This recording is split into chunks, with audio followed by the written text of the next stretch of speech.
Well, good afternoon, everyone. Good afternoon, Pak Harto and all of my classmates. Thank you for the opportunity given to me to deliver my presentation today. And the topic for my presentation today is classroom management for teaching English for young learner students. Although I'm not teaching the young learner students, here I want to share to you the information about classroom management for teaching the young learners. Let us start the information today. Well, classroom management, it consists of three main points. The first one, we have motivation, classroom control and discipline, and also the last one, we have organizing learning activity. And after this, we will discuss more about three of them one by one. The first one is motivation. And here I will share to you the information about things related into motivation. The first one, it is a set of beliefs, thoughts, and also feelings that are turned to action.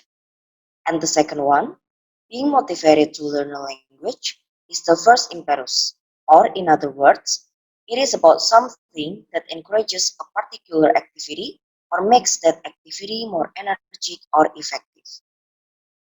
And here I also have the two factors of motivating students. The first one, it is about how far the learner expects to be successful in doing the task. And the second one, it is about how far the learner thinks being successful in doing the task is important. Well, we also have classroom control and discipline as our second focus. And here I will share to you five main areas which help to create an effective learning environment. We have establishing routine, finding balance, getting pupils' attention, finding acceptable noise level, and the last one is giving prize. And well, now we come to the last point of our presentation, which is organizing learning activities. The section will consist of 7 areas, and we will discuss them one by one. The first one is dealing with bilingual pupils. Some of the students may already be able to speak English well than the rest of the class. We have to understand about that. And we have to use strategies to encourage those children to take a role in the activity so that they don't feel bored and resentful. The second one, it is about managing peer and also the group works. According to Berman in 1998, he suggests that very young learners they prefer to work alone and can be reluctant to share.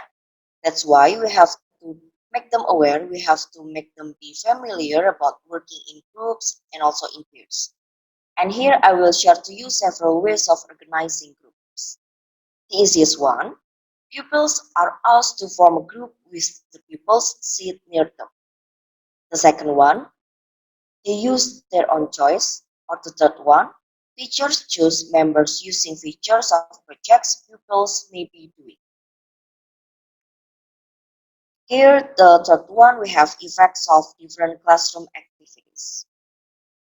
Teachers should anticipate the effect. That is the first one. And then, activities which engage and stir pupils are where learners are physically and mentally active.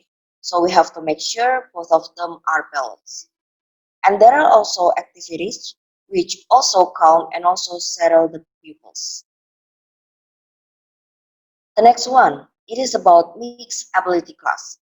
As the teacher, we have to know, we have to understand that all of our students have their own ability. But textbooks commonly assume that learners have the same ability level, whereas the abilities are actually mixed. And teachers can organize the differentiated learning activities by considering these 7 key factors. The text used, task used, support provided, the outcome demanded, the ability group used, the range of activities used, and the last one is the choice of the activity itself. And the next one, we have time management. Here I want to share to you several points to bear in mind about managing the time. We have to plan it first, and then As the teacher, we have to finish the works of main teaching earlier. Before we give our students homework, please explain first and give example so that they will not be confused about the homework. And the last one, we have to plan the teacher-led review before the class ends. Actually, this review can be changed into reflection. The next one, we also have classroom organization and also layout. There are 6 points of consideration for classroom organization and layout. The first one, think carefully whether you want the children to sit in rows or in groups. And for the teaching pace, make sure you have a clear view of the whole room. This one is also important about story corner. And the last one, there should be the areas for children's work to be displayed. And I think this is the end of the point we want to discuss together. It is about keeping teaching records. Teaching records such as teaching log, memory aid, or reminder of the language points of the stories and topics we have been covered in a talk. And it is about the information that can be kept for the teacher only or they have to share it in public.